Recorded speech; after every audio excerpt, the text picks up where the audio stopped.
할렐루야. 주 예수 그리스도 이름으로 하나님 말씀 증거하겠습니다. 전도서 4장 1절부터 몇 절 읽겠습니다. 전도서 4장 1절부터 읽겠습니다. 내가 돌이켜 해 아래에서 행하는 모든 학대를 보았도다. 오호라, 학대받는 자가 눈물을 흘리되 저에게 위로자가 없도다. 저희를 학대하는 자의 손에는 권세가 있으나 저에게는 위로자가 없도다. 그러므로 나는 살아있는 산 자보다 죽은 지 오랜 죽은 자를 복되다 하였으며 이 둘보다도 출생하지 아니하여 해 아래 생하는 악을 보지 못한 자가 더욱 낫다 하였노라.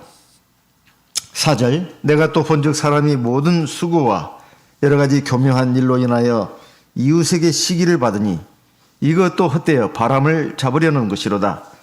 우매자는 손을 거두고 자기 살을 먹느니라.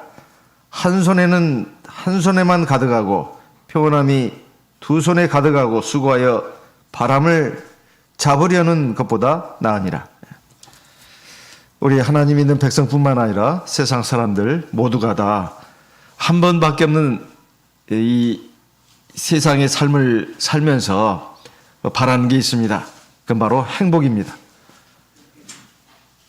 이 세상에 태어나서 결국 언젠가 한 번은 죽게 되지만은 누구나 다 할 것 없이 다 행복한 삶을 꿈꿉니다. 그런데 내가 아무리 바르고 착하고 성실하게 한다 해서 꼭 내 삶이 행복해지는 것이 아닙니다. 왜냐하면 세상에는 내가 어떻게 할 수 없는 불의와 악이 있고 그리고 부조리가 있습니다. 이 부조리라는 게 뭔가 하면은 전도서 3장 16절부터 전도서 4장 16절에 보면 몇 가지가 나옵니다. 사전적인 의미는 이치나 도리에 맞지 않는다, 이런 뜻이 있고요. 무의미하고 불합리한 세계 속에 처해 있는 인간의 절망적인 한계 상황, 이것을 뜻한 말로 되어 있습니다. 무의미하고 불합리한 세계 속에 처해 있는 인간의 절망적인 한계 상황. 그러니까 내가 아무리 노력한다 해서 뜻대로 되는 게 아니라는 것입니다. 그것은 꼭 내가 잘못해서가 아니라 다른 사람들이 문제가 있다는 거예요. 세상이, 사회가 문제가 있다는 것입니다. 그래서 이 고통을 당하고 어려움을 겪는데, 이럴 때 우리 하나님의 백성들은 이 해 아래에서 일어나는 여러 가지 불의와 죄악, 그리고 이 부조리한 이 상황들을 어떻게 극복할 수 있을 것이냐 하는 것입니다. 먼저는 지난 시간에 잠깐 좀 나왔습니다.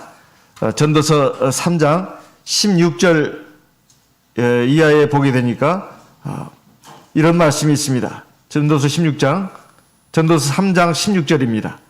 내가 해 아래에서 또 보건대 재판하는 곳에 악이 있고 공의를 행하는 곳에도 악이 있도다. 정의가 세워져야 할 곳에, 공의를 행하는 곳에도 악이 있다, 이런 말이에요. 세상을 보게 되면 뭔가 억울하니까 촛불 들고 나오는 거 아니겠습니까? 또 뭔가 억울하니까 태극기 들고 나오는 거 아니겠어요? 자기들 생각해 봤을 때는 이건 안 된다는 것입니다. 이 불의하다는 거예요. 이게 이치 안 맞는다는 것입니다. 그러니까 어느 쪽에서는 촛불을 들고 나오고 어느 쪽에서는 태극기를 들고 나온다, 이 말이에요. 이것은 꼭 우리나라만 그런 게 아닙니다. 세상 모든 나라, 어떤 사회든 간에 이러한 것들이 있다, 이 말이에요. 재판을 해하는 곳이라고 하는 것은 국가, 사회, 종교단체 등에서 법과 규정에 따라서 옳고 그른 것, 죄가 있고 없고 하는 것을 제대로 판정하는 공적 기구를 말합니다. 또 공의를 행하는 곳이라고 하는 것은 어떤 일에 대한 권한과 책임을 갖고 있는 기관이 또는 사람이 그 일을 바르고 공정하게 시행하고 처리해야 되는데 그렇게 하지 않는다는 것입니다. 네. 바로 이런 곳에 악이 있더라, 이 말이에요. 솔로몬이 그 시대의 상황을 쭉 보니까 그 불의와 악이 있더라, 그 말이에요. 왕이 돼가지고 어떻게 다 이게 꿰뚫어 봤나 봐요. 아마 그 자기 나라뿐만 아니라 동서고금을 샅샅이 한번 살펴봤겠죠. 인류 역사를 돌아보면 사실 재판을 행하는 그 사법기구라든가 또 공의를 행하는 공적기구에서 그것이 타락하지 않는 데가 한 번도 없었습니다. 사실은 아무리 공의를 행하고 정의를 실현한다 하더라도 거기는 항상 불의와 부정부패가 있었다 이 말이에요. 왜 그러냐면 인간 자체가 타락했기 때문에 그렇습니다. 아무리 많이 배우고 또 무엇이 옳고 그르고 하는 그 법을 공부했다 하더라도 사람이 법대로 하는 게 아닙니다. 법을 집행하는 그 사람 자체도 문제가 있다 이 말이에요. 그렇다 해서 모든 게 다 썩었다 그런 말은 아닙니다. 하나님은 사람에게 최소한의 양심이라는 걸 남겨주셔가지고 세상 끝날까지 최소한의 질서가 유지되도록 했습니다. 그렇지만은 완전한 공의, 정의가 실현되지는 않는다 이 말이에요. 그것도 법이 미치지 못하는 부분도 많지 않습니까? 이미 일은 벌어져 버렸습니다. 와서 뒤치다거리 하는 거예요. 그래서 하나님의 백성된 성도들은 세상의 부조리하고 이 모순된 현실을 보면서 어떻게 해야 되느냐. 첫째, 마냥 슬퍼하고 절망만 해서는 안 된다는 거예요. 이게 첫 번째 가져야 할 자세입니다. 두 번째, 이 중요한 것입니다. 세상에 불의와 악이 너무나 횡행하다 보면 하나님의 백성들이 거기서 몇 번 당하다 보면 이런 생각이 들 수가 있습니다. 그래, 적당히 타협하며 살자. 사람이 꼭 그 원칙대로 그렇게 해야 돼? 불의하고 악한 그런 것도 어느 정도 맞춰져 가면서 나도 거기에 어느 정도 좀 동조도 하면서 살아야 돼. 이런 유혹이 엄청납니다. 엄청나요. 그래서 하나님의 백성이라 하면서도 사실상 교회에서는 물론 하나님 앞에 예배도 드리고 회개도 하고 감사도 하고 하나님 말씀 들으면 그렇게 살아야 되지 생각하다가도 막상 사회 나가면 세상 사람이 그렇게 안 산다 이 말이에요. 적당히 요령을 부린다 이 말이에요. 부정도 하고 불의도 하고 이런다 그 말이에요. 그리고 어떤 사람을 제압을 해야 될 때는 확 좀 제압을 해야 되겠다 이런단 말이에요. 그러면 안 되는데 왜냐하면 그게 통하니까요. 그래서 불의와 죄악에 동조하고 타협하는 경향이 있습니다. 절대로 그러면 안 된다. 이미 우리가 신앙생활하면서 많은 간증들을 듣습니다. 지금 우리 전국 각지의 여러 성도님들, 목자님들 또는 뭐 이런 분들이 이제 간증을 하는 것이 올라가고 있습니다. 그 간증을 들어보면 진짜 하나님 살아계시네 이 생각이 듭니다. 우리도 지금까지도 뭐 비처럼 해도 또 예전에 성령에도 보여도 실렸던 그런 간증들을 보게 되면 은행 어떤 원이로 근무하는 우리 자매가 그 부정을 행해야 된다고 그 상사가 또는 동료가 자기에게 회유하고 압박을 가해도 거기에 휩쓸리지 않았다는 거. 그래서 너무 힘들고 고통스러웠다는 거. 그래서 그것 때문에 하나님께 울며 기도했다고 하지 않았습니까? 그랬더니 하나님이 그게 발각나게 해가지고 직장 상사, 그 다음에 그 동료, 결국 그 직장에서 결국은 쫓겨나는 그런 일로 우리 자매님을 지켜주셨다. 그래서 어떤 극단적인 상황만 놓고 보는 것 같습니다. 어젯밤에도 제가 잠깐 말씀을 드렸지만은 우리가 사실은 옛날에 어렸을 때 수박설이라는 거, 참외설이 뭐 옛날 그런 말을 많이 들었습니다. 그 사실 죄책감 안 가요. 옛날에 너무 못 살았으니까. 먹을 게 없었으니까. 그래서 지금도 제3세계에 가면은 그런다 합니다. 근데 선진국도 그런데요. 미국, 뭐 독일, 영국, 프랑스도 마찬가지입니다. 어디 공공장소에 가서 뭐 휴대폰 하나 잠깐 놨는데 금방 없어져 버리는 거예요. 근데 외국 사람들이 한국에서 놀라는 그겁니다. 카페에 가서 그 사진 찍어가지고 올리고 그러지 않습니까? 어떻게 귀중품을 갖다가 그대로 화장실 가냐 이 말이에요. 그대로 있다 이 말이에요. 그거 보고 진짜 이런 나라가 없다는 거예요. 저는 그걸 보면서 굉장히 참 민족적인 자부심을 느꼈습니다. 우리나라 민족이 정말 대단하고 근데 우리나라가 언제부터 그랬냐? 옛날에 안 그랬습니다. 옛날에 안 그랬어요. 그리고 지금도 다 그런 것도 아닙니다. 많이 그렇다는 거죠. 많이 정직해졌다는 거죠. 그래서 지금은 사실은 옛날에 그 수박설이 참외설이 절도죄입니다. 엄연히. 엄연히 절도죄예요. 남의 물건 가져간 거거든요. 지금은 그거 진짜 신고하면 그냥 잡아갑니다. 옛날에 그냥 봐준 거예요. 하도 먹을 게 없다 보니까. 근데 사람의 본성이라는 게 꼭 그렇게 어려워야만 남의 물건을 손대는 게 아닙니다. 미국, 영국, 프랑스 세계 선진국들 아닙니까? 부자 나라들이에요. 근데 도둑들이 얼마나 성행하는지 모릅니다. 이 죄책감이 없으니까 그래요. 죄책감이 없으니까. 이거 정말로 우리 하나님의 백성들이 그래서는 안 된다는 것입니다. 세상 사람은 그래도 하나님의 백성은 그러면 안 된다는 거예요. 그러니까 우리도 옛날에 못 모르고 그랬어요. 또 이 믿음의 어떤 그것이 제대로 서 있지 않으면, 그리고 은혜 자꾸 하나님의 사랑 그러다 보니까 이 죄책감이 많이 없어진 경우도 있어요. 물론 마음을 편하게 해주는 것은 있습니다. 근데 그것이 굉장히 위험한 독약도 된다는 거예요. 사실은 세상의 불의와 죄악에 대해서도 탄식하고 절망하고 울고 슬퍼하면서 나도 거기에 어느 정도 물들었다는 사실을 잊어버리는 경우가 많아요. 남의 죄와 악은 탁 눈에 들어오면서 나도 어느 정도 거기 물론 완전히 타락한 건 아닙니다. 소소한 잘못들도 하고 있으면서 그 죄로 안 여긴다 그 말이에요. 이게 참 무서운 일입니다. 무서운 일이에요. 잠언 14장 9절 말씀을 보겠습니다. 잠언 14장 9절입니다. 잠언 14장 9절 큰 소리로 읽어보겠습니다. 잠언 14장 9절입니다. 같이 읽겠습니다. 미련한 자는 죄를 심상히 여겨도 정직한 자 중에는 은혜가 있느니라. 여기 심상이라는 말이 무슨 뜻인지 알겠습니까? 그래서 요즘 나오는 공동번역 성경을 보니까 이렇게 되어 있습니다. 어리석은 자는 죄를 우습게 여겨도 올바른 사람은 은총을 입는다.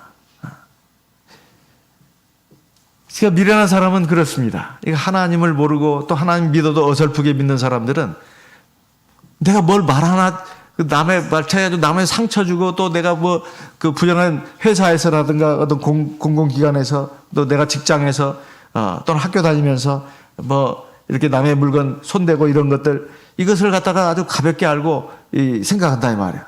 죄입니다. 죄예요. 그래서 그것이 결코 자기한테 이롭지 않다는 거예요. 하나님이 다 보십니다. 정말 하나님이 사랑하신다면 반드시 매를 대십니다. 그 매라는 것이 꼭 큰 매만 있는 게 아니에요. 소소한 매들도 많아요. 그래서 반드시 그만큼 손해를 보게 합니다. 아니면 그 이상으로 손해를 보게 하시기도 한다. 그리고 이 세상에서 하나님이 갚지 않은 것은 마지막 심판날에 하나님이 다 심판하신다. 그건 정말로 안 되잖아요. 그건 무슨 일. 차라리 세상에 살 때 하나님한테 좀 매를 만든 게 낫습니다. 그렇잖아요? 그리고 하나님 나라 갈 때는 진짜 거리낌이 없어지잖아요. 그래서 우리가 세상의 불의와 죄악에 대해서 슬퍼하고 절망하고 원망하고 탓하고 첫째 이거 해서는 안 되고 두 번째 우리도 어느새 우리도 거기에 물들었을 수도 있다는 것입니다.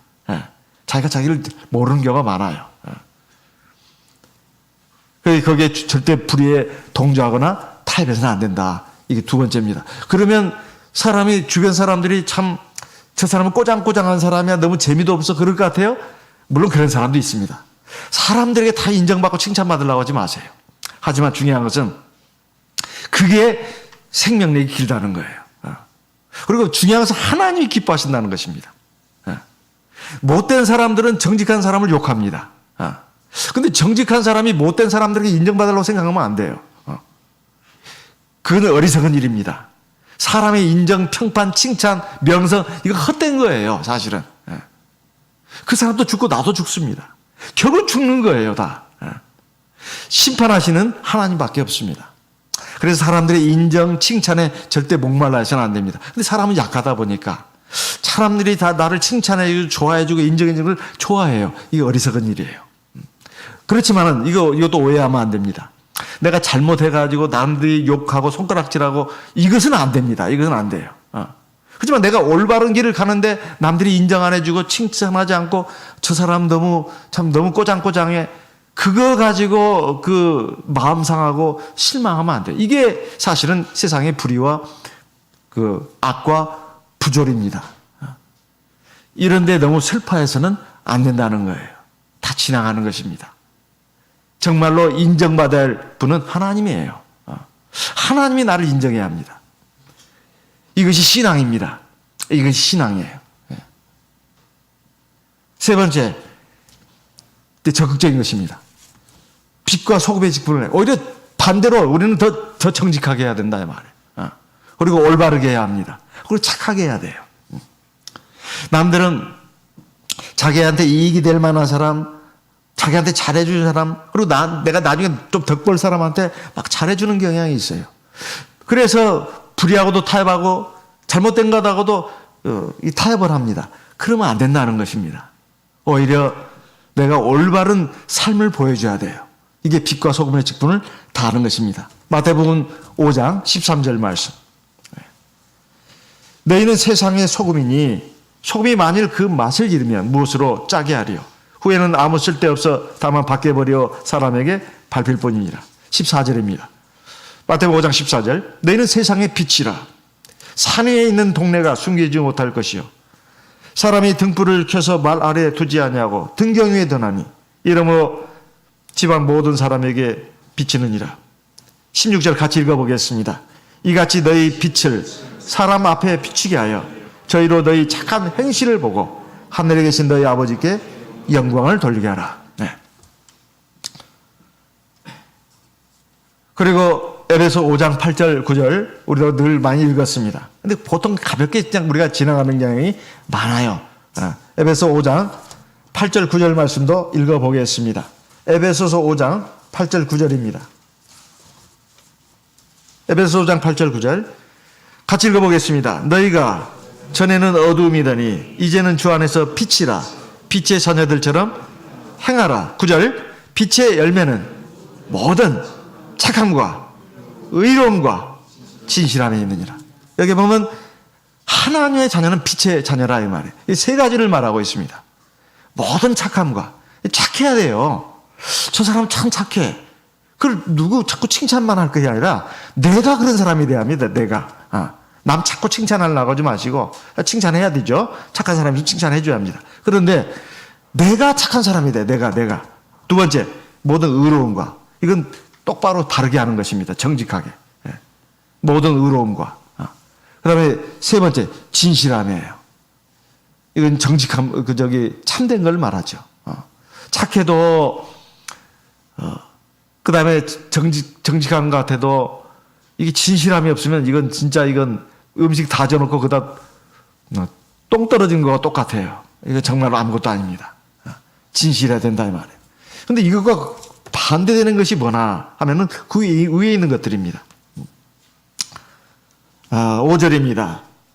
에베소 5장 5절. 너희도 이것을 정령이 알거니와 음행하는 자나 더러운 자나 탐하는 자 곧 우상숭배자는 다 그리스도와 하나님 나라에서 기업을 얻지 못하리니. 엄청난 말씀이잖아요. 여기 보니까 음행하는 자, 더러운 자, 탐하는 자, 어제 저녁에도 잠깐 나왔습니다. 이건 세상 사람들이 살아가면서 많이 짓는 죄들이에요. 근데 우리 하나님의 백성들도 자칫 잘못하면 여기에 걸려든다 그 말이에요. 하나님 나라에 못 들어간다는 것입니다.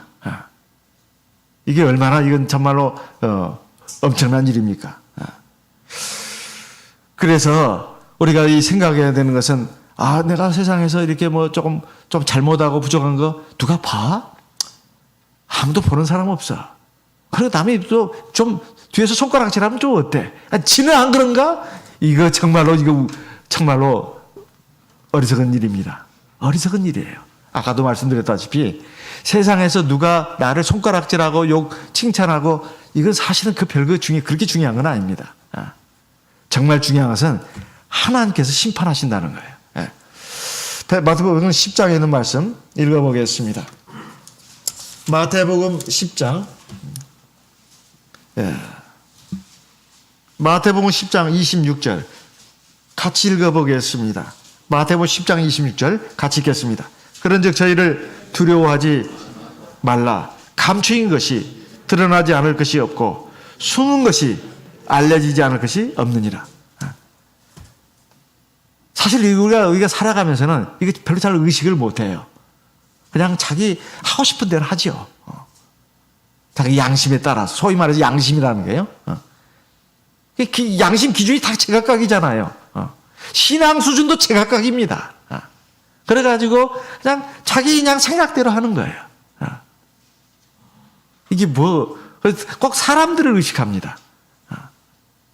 이것은 수준이 낮은 거예요. 좀 지혜 있는 사람은 뒤를 봐야 합니다. 요즘 공직에 출마하는 사람들 한번 보세요. 다 까발려주잖아요, 다. 부인 것까지, 자식들까지, 심지어는 처가 쪽까지, 형제간들 것까지 다 까발려주잖아요, 그냥. 그 사람들만 그러겠습니까? 아닙니다. 우리도 마찬가지예요. 우리도 다 까발려집니다. 다 드러난다, 그 말이에요. 사실 이걸 아는 것이 굉장히 중요해요. 근데 우리는 그것을 이 머릿속에 이 뇌가 이렇게 있다면 자꾸서 되게 어딘가는 그게 있습니다. 지식은 있어요. 그 한 점으로. 근데 실제로 우리 삶에서 이것을 정말로 생각하면서 사는 분이 대체 얼마나 될까요? 많지가 않습니다. 이걸 아는 사람들은 지혜로운 사람이에요. 정말 지혜로운 사람입니다. 원래 그 시험 공부하는 사람들 그러잖아요. 뭐 공무원 시험 준비든 무슨 임용 시험이든 뭐 보는 사람들은 시험 날짜가 정해져 있잖아요. 그죠? 그러니까 그걸 항상 의식하면서 공부를 합니다. 공부를 해요. 공부를 할 때 제일 중요한 게 뭐냐면은 책 선택이 중요하고 그 다음에 꼭 기출 문제를 풀어봐야 합니다. 이미 나온 문제는 또 나오거든요. 그리고 정답, 그 문제도 풀어봐야 되고 그 정답을 정확하게 알아야 합니다. 근데 그거 모르고 무대뽀로 공부하는 사람들이 있어요. 그러다 보니까 뭐 시험 날짜도 있는 것도 그 별로 신경도 안 쓰고 그냥 공부를 해야 되니까 하긴 하는데 그냥 자기 식대로 하는 거예요. 중요한 과목이 또 있잖아요. 국영수. 그 다음에가 사회과학 아니에요? 그 맨 밑에가 이제 예체능이죠. 중요한 과목들을 집중적으로 해야 합니다. 집중적으로. 그러다 해서 저 학교 다닐 때 보면은 중학교 공부는 그렇게 어렵지 않습니다. 고등학교 때는 진짜 공부가 어려워져요. 근데 배점이 다르잖아요. 국어, 영어, 수학. 그리고 그것이 사실은 좋은 학교 가느냐 못 가느냐, 그보다 못한 학교를 가느냐는 결정짓는 것입니다. 거기다 시간을 많이 써야 되는 거예요. 그 다음에 사회과학도 소홀히 하면 안 됩니다. 그 다음 비중이죠. 그러니까 너무 공부 비중이 이게 크다 보니까 음악, 이런 그 미술 시간에 수학 문제 푸는 애들도 있고 공부를 제대로 이제 시간이 부족한다고 하는 사람은 그러잖아요. 근데 그것도 안 되는 것입니다. 사실은 음악, 미술, 체육도 필요해요. 제가 다 지나놓고 보니까 필요한 것입니다. 근데 비중은 굉장히 낮은 거예요. 왜냐하면 공부하다 스트레스가 얼마나 많이 쌓여요. 그러니까 음악 시간이 있어야 합니다. 마음의 정서에 굉장히 좋잖아요. 또 미술도 있어야 돼요. 사람이 차분해집니다. 체육도 있어야 합니다. 왜냐하면 책상에 붙어 앉아있다면 병나요. 쓰러집니다. 근데 중요한 과목은 절대로 막 잠 못 자고 하잖아요. 우리 신앙생활도 마찬가지입니다. 이 비중을 잘 생각을 해야 돼요. 비중을. 핵심에다가 주력을 해야 합니다. 그래서 우리가 이 세상에 살면서 하나님이 결국은 나중에 우리를 다 보고 심판하신다. 우리의 그 감춰진 것들이 다 드러나요. 그러니까 항상 하나님의 심판 날을 생각하면서 마치 수험생이 시험 날짜 생각하면서 계속 그 중요한 것이 뭐고 중요하지 않은 것이 뭔가를 잘 구별해 가지고 나가지 않습니까? 하나님의 백성도 그래야 합니다. 그게 지혜가 있는 거예요. 그게 지혜가 있는 것입니다. 결국 나중에 다 까발려진다. 그래가지고 시험장에 가서 보니까 전부 모르는 문제들이야. 풀 수가 있어야 말이죠. 그보다 더 비참한 것은 합격자 명단에 내 이름이 없는 것입니다. 이거 얼마나 비참하냐 이 말이에요. 근데 이것은 세상의 공부는 사실 별것이 없습니다. 다 지나가는 거예요. 중요한 것은 하나님 나라에 들어가는 것입니다. 그냥 비유로 말씀드린 거예요. 비유로. 그래서 우리가 하나님이 결국은 심판하신다는 것을 알고 내가 이 세상에 사는 동안에 믿음으로 살고 바르게 살고 착하게 살고 진실하게 살아야 된다. 이것이 딱 들어있어야 합니다. 근데 그것이 안 들어있는 이유는 심판을 생각하지 않게 돼요. 사람이 두 가지가 있습니다. 반드시 죽는다는 거예요. 또 하나는 하나님 심판하신다는 것입니다. 그래서 전도서 아예 딱 그냥 전도서가 최고의 인생 교과서입니다. 전도서 3장에 보면 죽음에 대해서 아주 실감나게 말을 했습니다. 세상에서 불의를 행하든 정직한 사람이든 또 압제하는 사람이든 압제를 당하는 사람이든 억울하게 하는 사람이든 억울함을 당하는 사람이든 공통적으로 공평하게 임하는 게 있는데 그게 뭐냐면은 죽음이다 그 말이에요. 19절 보겠습니다. 전도 3장 19절. 인생에 임하는 일이 짐승에게도 임하나니 이 둘에게 임하는 일이 일반이라. 다 동일한 호흡이 있어서 이의 죽음같이 저도 죽으니 사람이 짐승보다 뛰어남이 없으면 모든 것이 헛됨이로다. 20절. 다 흙으로 말미암았으므로 다 흙으로 돌아가나니 다 한 곳으로 가거니와. 21절 같이 읽습니다. 인생의 혼은 위로 올라가고 짐승의 혼은 아래고 땅으로 내려가는 줄을 누가 알랴. 이거 반어법이에요. 이거 굉장히 중요한 것이 나옵니다. 사람은 영은 죽으면 소멸되지 않아요. 소멸되지 않습니다. 영원히 산다고. 위로 올라간다는 것은 영원히 산다는 뜻이에요. 그러나 짐승은 달라요. 우리가 지금 그 개, 고양이, 애완동물 키우면 저도 참 애완동물을 좋아하는 편이에요. 그렇지만 뭐 키울 수 있는 형편도 아니지만은. 근데 보면 그 애완동물을 가족처럼 키우는 집들이 굉장히 많습니다. 사실 가족이 된다고 하더라고요. 그런데 참, 그래서 가족처럼 여겼던 그 애완동물이 죽으면, 장례도, 요즘 그 애완동물 장례식장도 있다고 그래요. 그리고 장례를 드려줍니다. 그 십자가까지 달아준다고 그래요. 저 하늘나라에서는 잘 살아라. 그 나라에 가서 우리 또 만나자. 그건 자기 생각입니다. 자기 생각이에요. 동물은 죽으면 소멸됩니다. 여기 보면 짐승의 혼은 죽으면 그 땅으로 내려간다는 것은 소멸된다는 걸 말해요. 오직 인간만 죽지 않습니다. 영원히. 이걸 지금 우리에게 알려주는 거예요. 이걸 아는 사람이 누가 아는 거냐 이 말이에요. 이거 굉장히 중요한 것인데. 이것은 짐승의 그 반려동물 지금 얘기하려고 하는 것이 아니고 사람이 삶이 어떤 것인가 이걸 우리에게 알려주는 거예요. 우리가 육체적으로 몇십 년 혹은 뭐 100년 정도 조금 더 넘게 산다 하더라도 결국은 죽는다는 것입니다. 죽으면 끝나느냐? 그게 아니라는 거예요. 죽음 뒤에 심판이 있다는 것입니다. 그래서 히브리서 9장에 있는 말씀 우리가 늘 많이 듣지 않았습니까? 히브리서 9장에 있는 말씀 잠깐 읽어보겠습니다. 히브리서 9장 27절입니다. 히브리서 9장 27절. 히브리서 9장 27절 같이 읽어보겠습니다. 히브리서 9장 27절. 한 번 죽는 것은 사람에게 정하신 것이요 그 외에는 심판이 있으리니. 이 죽는 것, 심판 이거 절대로 잊어버리면 안 된다는 거예요. 근데 우리가 사실 많이 잊고 삽니다. 솔직히 말해서. 우리가 죽는 것을 많이 보면서도 우리 잊고 살아요. 사실 그래야 또 살아요. 또. 그렇지만은 생각을 해야 합니다. 자기 속으로는 항상 그것이 있어야 돼요. 내가 결국 죽는다. 그 다음에 중요한 게 있습니다. 죽는 게 문제가 아니에요.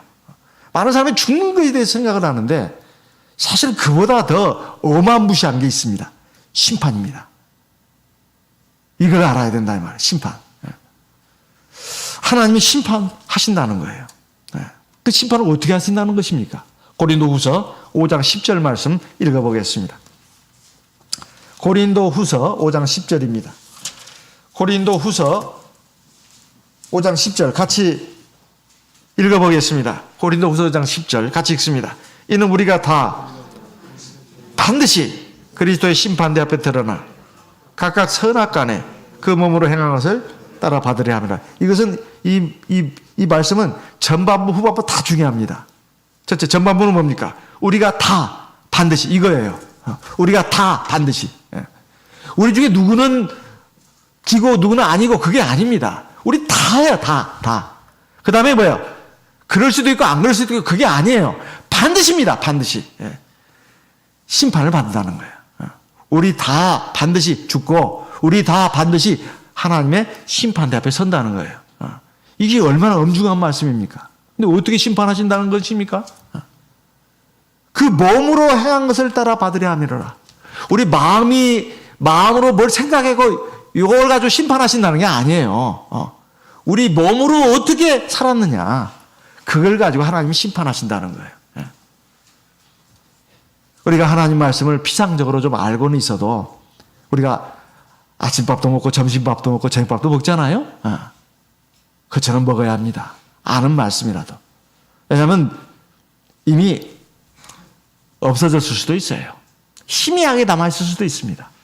그래서 밥을 3끼 꼬박꼬박 챙겨 먹지 않습니까? 그것이 우리의 피가 되고 살이 되고 우리의 정신이 되고 바로 그 속사람이 내가 되도록 하기 위해서 우리가 계속 밥을 먹잖아요. 하나님 말씀도 그렇습니다. 똑같은 말씀이라도 계속 먹어야 합니다. 이건 계속 먹어야 되는 말씀이에요. 사람은 다, 나도, 너도, 그도 다 죽는다. 그리고 반드시 하나님의 심판대 앞에 선다. 이건 누구를 겁질려고 하는 소리가 아닙니다. 이건 필연적인 일이잖아요. 누구에게나 다 다가오는 일입니다. 근데 이 많은 사람들이 이걸 잊고 산다, 그런 말이에요. 하나님이 마지막 날에 다 공의롭게 심판하시니까 세상에 불의와 악이 횡행한다 하더라도 첫째, 그거 보고 슬퍼하고 절망하고 한탄하고 좌절해서는 안 된다. 두 번째, 거기에 에라 모르겠다, 나도 같이 타협하면서 적당히 맞춰가면서 살자, 타협하면 안 된다는 것입니다. 세 번째, 오히려 우리는 더 적극적으로 빛과 소금의 직분을 다해야 된다는 거예요. 네 번째, 하나님이 반드시 선악간에 심판하시니까 우리가 그 앞에 세 가지가 바로 하나님의 심판을 전제로 해서 다 우리에게 주어지는 말입니다. 그래야 그 세상의 불의와 악과 모순이 해결되잖아요. 독일의 유명한 철학자 칸트가, 학교 다니는 학생들이 웬만하면 다 알고 있을 겁니다.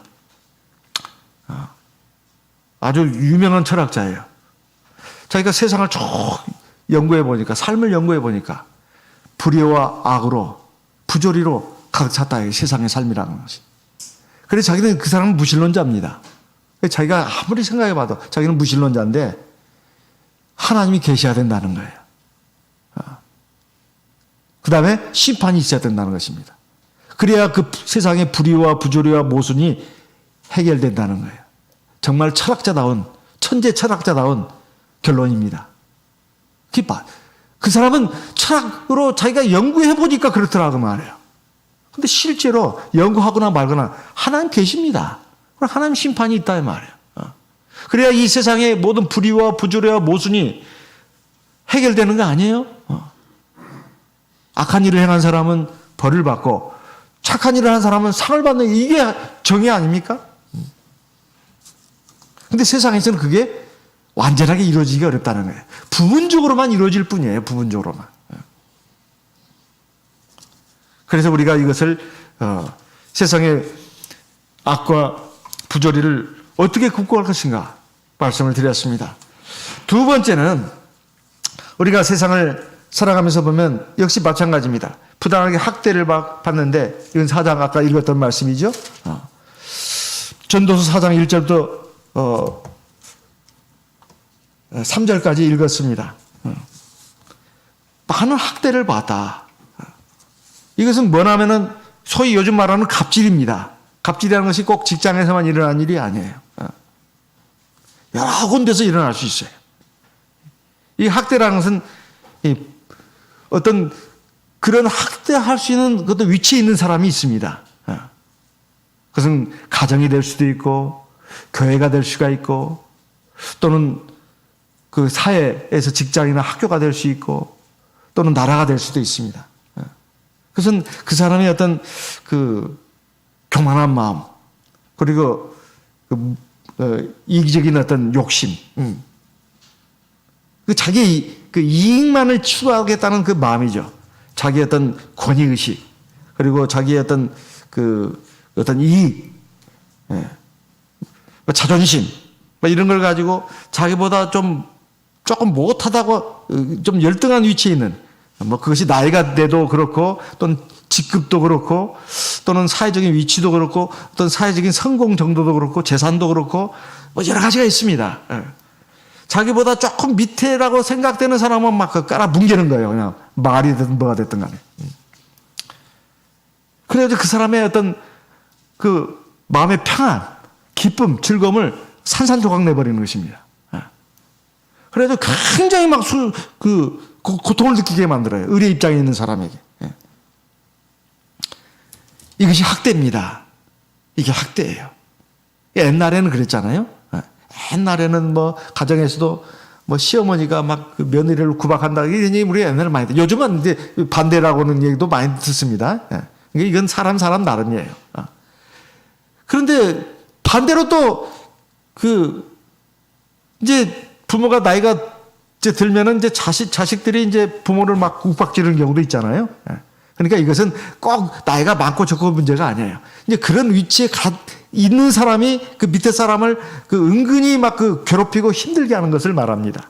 말로 또는 경제적인 어떤 위협으로 또는 어떤 권력으로 권위로 막 찍어 누르는 것이죠.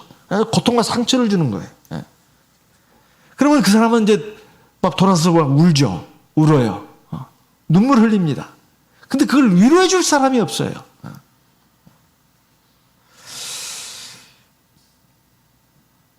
이게 가장 큰 고통이 그겁니다. 내가 학대받는 거로 인해서 마음에 큰 고통과 슬픔이 있는데 나에게 완전한 위로자가 없다는 거예요. 그런데 이것은 어떻게 극복해야 되느냐? 그 첫 번째와 마찬가지입니다. 해 위에 하나님이 저걸 다 보고 계신다는 거예요. 그리고 정말 하나님을 경외하고 사랑하고 의지하는 사람이 하나님이 위로를 주신다는 거예요.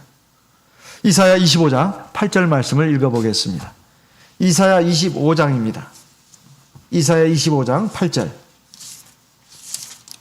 이사야 25장 8절. 사방을 영원히 멸하실 것이라. 주 여호와께서 모든 얼굴에서 눈물을 씻기시며 그 백성의 수치를 온 천하에서 제하시리라. 여호와께서 이같이 말씀하셨느니라. 이렇게 하나님은 위로의 하나님이라는 거예요. 고린도후서 1장 3절 말씀도 읽어보겠습니다. 고린도후서 1장 3절입니다. 고린도후서 1장 3절. 찬송하리로다. 그는 우리 주 예수 그리스도의 하나님이시오. 자비의 아버지시오. 모든 위로의 하나님이시며. 4절 같이 읽습니다. 우리의 모든 환난 중에서 우리를 위로하사 우리로 하여금 하나님께 받는 위로로서 모든 환난 중에 있는 자들을 능히 위로하게 하시는 이시로다. 세상에 누구도 물론 내 아내가 부부간 금실이 좋은 경우에 그런 분들이 우리 교회는 많잖아요. 배우자가 위로자가 될 수가 있습니다. 근데 완벽한 위로를 줄 수는 없어요. 왜냐하면 오롯이 내가 감당해야 되는 그런 고통인 경우에는 아무리 배우자가 위로해 준다 해서 그 다 되는 게 아닙니다. 또 해결이 안 되잖아요. 또 그 다음에 부모가 혹은 자식이 내가 오롯이 겪어야 되는 고통, 아픔, 슬픔을 사실은 아무리 나를 사랑하는 사람이 내 주변에 있다 하더라도 그걸 다 위로해 줄 수가 사실은 없는 거예요. 물론 어느 정도 위로는 됩니다. 정말 나를 위로해 줄 수 있는 분은 하나님이에요. 그래서 고통스럽고 어렵고 억울하고 슬픈 일이 있을 때 하나님 앞에 나와서 아니면 집에서라도 하나님의 무릎 꿇고 하나님께 하소연해야 합니다. 그럼 하나님이 위로해 주세요. 마음을 붙들어 주십니다. 사무엘상 1장에 보면 한나가 자기 심정의 그 억울한 것을 하나님 앞에 나와서 통곡하면서 울지 않았습니까? 근데 이게 기도를 하다 보니까 하나님이 위로를 주시는 거예요. 그리고 위로의 말을 엘리 선지자를 통해서 듣지 않습니까? 그건 확인받은 거예요. 확인받은 거. 엘리 선지자가 위로 준 거 아닙니다. 하나님이 위로를 주신 거예요. 하나님은 엘리 선지자를 통해서 말씀을 한 거예요. 그래서 우리가 참 세상을 살면서 어떤 사람들에게 어떤 그 고통을 받고 어려움을 받고 그럴 때 우라통 터진다, 막 울부짖고 막 엉뚱한 길로 나가면 그래서 술이나 마시고 어디 가서 내가 좀 풀어야 되겠다. 그렇게 하면 안 됩니다. 하나님 앞에 자기 억울한 거 원통한 것을 털어놓으세요. 하나님이 위로해 주십니다. 내가 다 안다. 그리고 그것을 근제까지 가게 하지 않습니다. 하나님 우리 약함을 아세요. 그래서 반드시 위로받을 수 있는 그 기쁨의 열매를 또 주십니다. 궁극적으로는 하나님 나라에서 주십니다. 계시록 21장에 있는 말씀을 보겠습니다. 계시록 21장 3절 내가 들으니 보좌에서 큰 음성이 나서 가로되 보라 하나님의 장막이 사람들과 함께 있음에 하나님이 저희와 함께 거하시리니 저희는 하나님의 백성이 되고 하나님은 친히 저희와 함께 계셔서 4절 같이 읽습니다. 모든 눈물을 그 눈에서 씻기심에 다시 사망이 없고 애통하는 것이나 곡하는 것이나 아픈 것이 다시 있지 아니하리니 처음 것들이 다 지나갔습니다. 이제 우리가 완전한 위로를 받는 것은 하나님 나라에 가서 받습니다.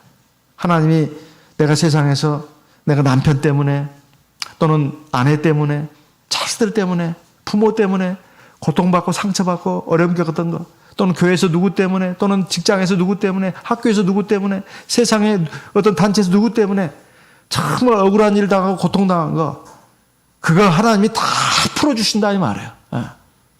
그러니까 우리는 그런 그 해 위에 하나님이 모든 것을 아시고 우리가 이 해 아래 사는 동안에 겪는 그 학대를 갖다가 하나님이 다 지켜보시고 우리에게 참된 위로를 주신다는 걸 믿어야 합니다. 하나님 바라보고 의지해야 돼요. 그리고 궁극적으로는 하나님 나라에 가서 하나님이 완전한 위로를 주신다. 그걸 생각해야 합니다. 그다음 세 번째는 우리가 사람마다 다 마찬가지입니다. 누구나 다를 것 없이 최선을 다해서 성공하기를 원해요. 그래서 공부도 막 열심히 하려고 그러고 공부가 안 되면은 무슨 기술이 안 되면 어떤 내 재주라도 열심히 갈고 닦아가지고 내가 세상에서 좀 남부럽지 않게 좀 여유롭게 살고 싶다. 경제적으로도 또는 세상적으로도 많은 사람들이 막 부러워할 만큼 이렇게 살고 싶다. 이런 마음이 다 있다고 말해요. 사람마다. 그게 없는 사람이 없습니다.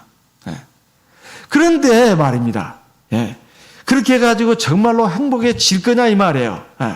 자, 참 이 전도서 4장에 있는 말씀 4절 내가 또 본즉 사람이 모든 수고와 여러 가지 교묘한 일로 인하여 이웃에게 시기를 받으니 이것도 헛되어 바람을 잡으려는 것이로다.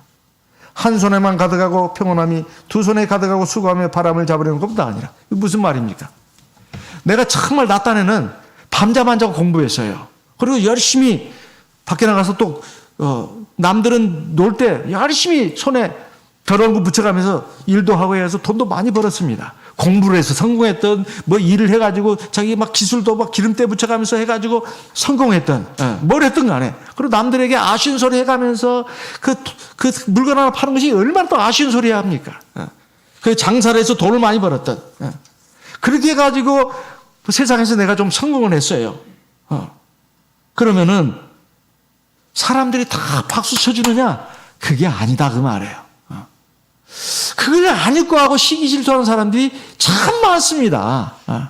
지가 잘났으면 얼마나 잘났다고 그래야? 지가 배웠으면 얼마나 배웠다고 저렇게 깝죽대야? 지가 피아노를 잘 치면 그 얼마나 잘 친다고 내 앞에서 깝죽거리는 거예요. 예를 들면 피아노 가지고 산다면 그렇습니다. 그 재능, 그것도 아주 훌륭한 재능이잖아요. 지가 노래를 잘 불러 얼마나 잘 불러? 뭐 공부가 됐든 기술이 됐든 무슨 수완이 됐든 뭐가 어떻게 해가지고 참 예술적인 어떤 재능이 됐든 뭐가 됐든 간에 성공을 한다면은 사람들이 다 박수만 쳐주는 게 아니라는 거예요. 다 시기 질투하고 미워한다 그 말입니다. 그리고 어떻게든지 그 사람의 허점을 찾으려고 그래요. 저 사람은 저게 문제야. 뭐가 문제야. 칭찬은 별로 하지 않습니다. 잘해도 지가 뭐 얼마나 잘났다고. 그러면서 어떤 틈을 찾으려고 그래요. 그래가지고 험담을 합니다. 뒤에서 뭐가 문제고 저 사람 뭐가 문제고 공격을 해요. 누가 그 사람을 칭찬하면 시니컬한 웃음을 이렇게 싹 지으면서 그래도 그 사람은 그게 아니야 하면서 깎아내리는데 몰두한단 말이에요. 그러면 이제 그 당사자는 그걸 모를 리가 없습니다. 알아요. 그러면 어떻게 돼요? 그 사람을 만나는 것이 껄끄러워요. 솔직히 말해서. 껄끄럽잖아요?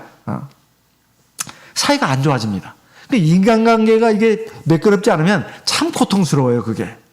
비기 싫은 사람하고 같이 한 곳에 있어야 된다는 건 정말 힘든 일입니다. 그 집안이 됐든, 교회가 됐든, 어떤 세상 단체가 됐든, 직장이 됐든, 이 정말로 이건, 내가 싫어하는 사람하고 같이 있어야 된다는 것은 정말 고통스러운 일이에요. 그런데 어떤 사람이 환영을 받느냐? 못난 사람이 대체로 무시는 좀 당하지만 환영을 받아요. 별 볼 일이 없어요. 인물도 좋지도 않고, 그리고 뭐 공부도 얼마나 썩 잘하지도 않았고, 또 무슨 돈도 많이 갖고 있는 것도 아니고, 세상적인 지위도 그리 높지도 않습니다. 그냥, 그 정도는 이런 사람들은 적이 없어요, 별로. 적이 없어. 그런 사람들은 주변에 사람들이 좀 많을 가능성이 많습니다. 오해하시면 안 됩니다. 나는 주변에 사람이 많으니까 세상에 별 볼 일 없는 사람. 그게 아닙니다. 그렇다고 하면 세상 이치가.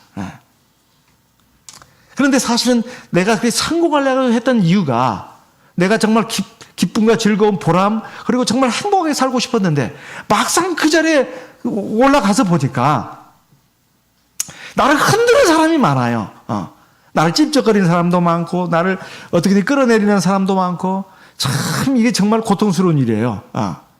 그래서 우리가 많은 사람들 생각할 때 세상적으로 잘 되고 성공하고 출세하면 좋을 것 같죠? 꼭 그런 거 아니에요. 제가 저번에 치과 와서 얘기 제가 잠깐 했는데, 제가 치과 선생님한테는 잠깐 미안합니다. 참 저는 존경해요. 진짜로. 그렇지만 그 일이 참 험한 일이다 그 말이에요. 근데 그 일을 해주니 얼마나 고맙습니까? 근데 그걸 모르는 사람들은 참 그것이 막 대단해 보인다 이 말이에요. 그게 아닙니다. 세상적으로 좋아 보이고 화려해 보이는 것들이 그 이면에는 그 고통과 아픔이 굉장히 많아요. 너무 부러워할 것도 아니에요. 근데 사람들이 어리석어서 그래요. 사람들이 그쪽을 향해서 많이 박수를 쳐주니까 배가 아픈 거예요. 그게 시기 질투 아닙니까? 그게 좋은 말이 안 나가는 거예요. 그래서 성공이라고 하는 것이 결과적으로 그 성공자에게 참된 기쁨과 만족을 주지 못한다는 거예요. 사실 사람이 어느 정도 살게 되면은 큰 부자라 해서 얼마나 더 많이 먹고 사는 것도 아닙니다. 제가 얼마 전에 언젠가 심호했던 어떤 교회에 우리 자매님이 외고를 참 잘해요. 그래가지고 삼성그룹에 이건희 회장님 그 가족이 나요? 가족을 이렇게 가르쳤던가 봐요. 근데 그 부자죠. 이름만 되면 압니다. 재벌가의 자녀니까요. 얼마나 행복하십니까? 그러니까 아니에요. 나는 선생님이 행복합니다. 나는 행복하지 않아요. 그 밑에 기업도 많이 갖고 있고 그러지 않겠어요? 예. 나는 선생님이 부럽습니다. 저는 제가 마음대로 뭘 할 수 있는 게 없어요. 그러더랍니다. 우리가 생각할 때 굉장히 뭔가 세상적으로 그 다음에 세상적인 어떤 명예를 가지면 굉장히 행복할 것 같아도 삶의 본질은 다 똑같습니다. 아침에 일어나면 다 씻고 밥 먹고, 하루 일과 보잖아요? 그리고 저녁 때 자잖아요? 또 쉬는 시간에 또 좀 여가도 즐기잖아요? 그런데 사실은 그렇게 대단한 것이 아니에요. 물론 극히 생활이 어려운 거, 극빈자가 아니라면 그건 참 불편한 일이죠. 그래서 너무나 그 세상의 성공을 갖다가 그렇게 몽벨 필요는 없고, 그리고 그 성공자를 시기 질투하고 불평 원망하는 것은 이것은 더더욱 더 어리석은 일입니다. 그것도 반대로 그 반대도 있죠. 열등감에 젖어 사는 사람. 나는 아무것도 아니야. 에이 모르겠다 그냥 술이나 퍼마시고 그냥 막 자기 인생을 내동댕이 치는 사람이 있습니다. 어리석은 사람이에요. 그래서 저도 4장 5절에 보면 그 어리석은 사람을 말하지 않습니까? 우매자는 손을 거두고 자기 살을 먹느니라. 그래서 6절에 보면 뭐라고 말씀하냐? 한 손에만 가득하고 평온함이 두 손에 가득하고 수고하며 바람을 잡으려는 것보다 나으니라. 이것은 안분지족을 말하는 거예요. 한 손에만 가득하고 마음이 평안한 것이 두 손에 가득 갖고 있는데 늘 마음이 불안해요. 기쁨이 없어요. 제가 저번에도 말씀드렸습니다. 오히려 그 평범한 집안에서 그냥 근근히 이렇게 그냥 먹고 사는데 큰 불편이 없는 정도 그 자녀들이 잘 되는 경우가 훨씬 더 많습니다. 생활이 넉넉하고 풍요로울수록 자녀들이 잘못될 가능성이 많아요. 왜 그럴까요? 생활이 근근한 사람들은 자녀들이 그 부모가 얼마나 고생한지를 압니다. 그런데 너무 또 가난해도 힘들어요, 솔직히. 부모가. 근데 생활이 너무 넉넉하면은 부모는 고생해가지고 그걸 이루었습니다. 근데 자녀들은 그게 고생이 뭔지를 몰라요. 왜냐하면 풍족하게 주어지니까. 그래서 막 분발해서 어떻게든지 사회 상층계 쪽으로 올라야 되겠다는 그런 것이 없습니다. 이미 풍족하게 벌어서 태어나면서부터 누리니까. 그 삶은 공평한 거예요. 따져놓고 보면. 그래서 너무 그렇게 되다 보면 또 영적으로 또 신앙적으로도 문제가 생깁니다. 또 사람이 적당히 이렇게 있어야 그래도 때로 좀 부족한 점도 가끔 살다 보면 있고 그래야 하나님에 대해서 마음이 간절해지고 겸손해지고 이러지. 생활 자체가 너무 풍요롭고 가진 것이 너무 많으면 사람이 그렇게 안 돼야 되지 머릿속으로 알고 있습니다. 그렇게 안 되는 거예요. 자기도 모르게 교만해집니다. 그게 말과 행동으로 나오는 거예요. 그래가지고 신앙조도 간절하지가 않아요. 하나님 말씀 듣는 것도 심드렁하고 기도하는 것은 재미가 없어요. 기도할 또 필요도 없습니다. 뭐 아쉬운 게 있어야 말이죠. 근데 몸도 좀 약하고 늘 간당간당합니다. 그런 사람이 신앙이 오히려 더 좋을 수가 있어요. 왜냐하면 몸이 늘 간당간당하니까 하나님 앞에 기도하는 거예요. 하나님 건강 주세요. 이 아프지 않게 해주세요. 우리 자식들 아이고 하나님 좀 붙들어 주세요. 볼 때 너무 참 철이 없고 약합니다. 그래야 기도 제목도 나오지 않아요? 하나님께 무릎 꿇지 않습니까? 그리고 말씀도 아주 귀담아 듣습니다. 겸손한 마음으로 받는다 이 말이에요. 근데 뭔가 다 있는 사람은 안 그래요. 그래서 안분지족을 말씀하는 것입니다. 안분지족. 디모데전서 6장 6절 우리가 늘 읽은 말씀인데 한 번 더 읽겠습니다. 디모데전서 6장 6절입니다. 디모데전서 6장 6절 같이 읽어보겠습니다. 디모데전서 6장 6절 같이 읽습니다. 그러나 지족하는 마음이 있으면 경건이 큰 이익이 되느니라. 7절 우리가 세상에 아무것도 가지고 온 것이 없으며 또한 아무것도 가지고 가지 못하리니. 8절 우리가 먹을 것과 입을 것이 있은즉 족한 줄로 알 것이니라. 근데 살아보니까 그 입을 것 말고도 하나님이 더 주셨어요. 은혜입니다. 하나님의 은혜예요. 내가 필요한 것보다 하나님이 더 많이 주셨어요. 하나님은 은혜예요. 선물이에요. 그럼 자기 혼자 잘 먹고 살라는 게 아닙니다. 베풀으라는 거예요. 베풀어. 왜냐하면 자기 먹고 사는 것보다 넘치게 있으면 그거 어떻게 하겠어요? 자식한테 물려준다고요? 그렇게 자식한테 꼭 좋을까요? 꼭 좋은 거 아닙니다. 그 물려준 것이 잘했다고 할 수 있습니까? 그건 당연한 거죠. 사실은 있을 때 잘해야 됩니다. 내게 뭔가 좀 있을 때 잘해야 된다 이 말이에요. 큰 걸 생각할 것이 없어요. 작은 거라도. 우리가 이 베푸는 삶을 살도록 해야 한다. 그럴 마음도 없는데 부자가 되려고 한다거나 성공해야 되겠다거나 그건 탐욕입니다. 설령 그렇게 해서 됐다 하더라도 결국 그 인생이 성공한 인생이라고 할 수가 없어요. 그래서 하나님은 우리에게 알려주십니다. 안분지족의 삶을 살아라. 이걸 우리에게 깨우쳐주고 있습니다. 얼마나 감사합니까? 그러면 우리가 해 아래 그 다음 부조리는 그거잖아요. 내가 성공자가 됐는데 기뻐해야 되는데 즐거워야 되는데 보람이 있어야 되는데 괴로워요. 나를 시기 질투하고 미워하는 사람도 많고 나를 어떻게 끌어내리라고 비방 중상 모략한 사람도 많습니다. 그 사람이 너무 잘났기 때문에 그래요. 솔직히 말하면. 잘났기 때문에 그렇습니다. 잘난 것이 뭐가 잘못이냐? 잘못은 아니에요. 근데 부조리라는 거죠. 미워하고 시기 질투하는 사람이 많다는 거예요. 그러니까 설령 내가 하나님의 은혜로 잘나게 태어났어요. 금수저로.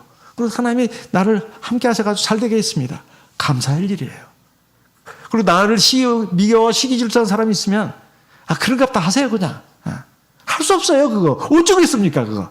그냥 하나님께 맡기시고 나는 내 길을 가면 되는 것입니다. 그걸 가지고 신경 쓰이지 마세요. 두 번째, 그 못한 사람이 또 대부분이잖아요. 이런 문제가 있구나. 그러니 여기 말씀이 맞네. 한 손에만 가득하고 마음이 평안한 것이 두 손 가득하고 털 고통을 당하는 것보다 낫네. 진리입니다. 진리예요. 이게 하나님이 나한테 주신 것들을 감사해야 된다. 말은 많이 듣고 또 머릿속으로는 있는데 실제 우리 삶에서 그게 잘 이루어지지가 않습니다. 털 마음이 뭔가 부족한 것 같아서 기쁘지가 않아요. 왜냐하면 자꾸 사람들을 비교하거든요. 저 집은, 저 사람은 더 나보다 더 잘 됐고 더 잘 사는데 나는 왜 이 모양인가. 항상 마음이 우울하고 화딱지가 나고 슬프고 좌절이 되고 그런단 말이에요. 이것이 문제다 그 말이에요. 이것이. 그러지 말자 그 말이에요. 어차피 다 지나가는 것입니다. 어제 밤에 토끼 거북이 얘기를 했습니다.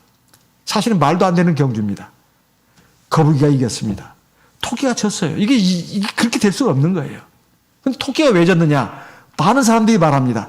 중간에 낮잠을 자서 졌다고 합니다. 그게 아닙니다. 낮잠 자서 진 게 아니에요. 진짜 원인은 토끼가 경기하는 자세가 틀렸어요. 토끼는 그 깃발을 목표로 해서 뛰고 그래야 되는데 깃발이 문제가 아니에요. 이 주변에 이 사람들 이겨야 되겠다는 거예요. 이 거북이를 이겨야 되겠다는 것입니다. 주변 사람을 생각하는 거예요. 내가 이 주변의 사람들보다도 내 집안 친척들 모든 사람들보다도 내가 치고 나가야 된다. 세상 사는 것이 그렇게 사는 사람들이 많습니다. 대부분 그렇게 살죠. 남과의 경쟁에서 이겨야 된다. 이게. 근데 거북이는 그게 아니에요. 토끼와 경쟁하는 것이 그 경기가 아닙니다. 저 깃발, 저 언덕의 동산에 있는 그 깃발을 향해서 나가는 거. 거북이가 이긴 거예요. 거북이가 이긴 것입니다. 만약에 토끼도 그렇게 했다면 토끼도 이겼죠. 그래서 우리가 인생의 현실을 볼 때 우리가 대부분 왜 마음에 기쁨도 없고 평안이 없느냐. 바로 사람과의 경쟁으로 인생을 바라보기 때문에 그런 것입니다. 우리가 하나님 앞에서 내 삶, 내 길을 잘 달려간다. 내 능력이 하나님이 얼마를 주셨든 간에 주변 사람들과 자꾸 비교하고 경쟁하고 시기 질투하거나 절망하고 좌절하고 우울해하지 않고 하나님이 나에게 주신 삶의 길을 끝까지 잘 달려가겠다. 그게 성공입니다. 그게 승리예요. 저와 우리 모든 성도님들 지금까지 삶이 어떻게 되었든 간에 2022년 1월 1일입니다. 이제 새해가 떠올랐습니다. 이제는 새 마음 새 뜻으로 하나님 말씀에 기반을 둔 새 마음 새 뜻으로 힘차게 전진하는 저와 우리 성도님 되시기를 예수님의 이름으로 기원하는 바입니다. 묵도하겠습니다. 할렐루야. 아멘.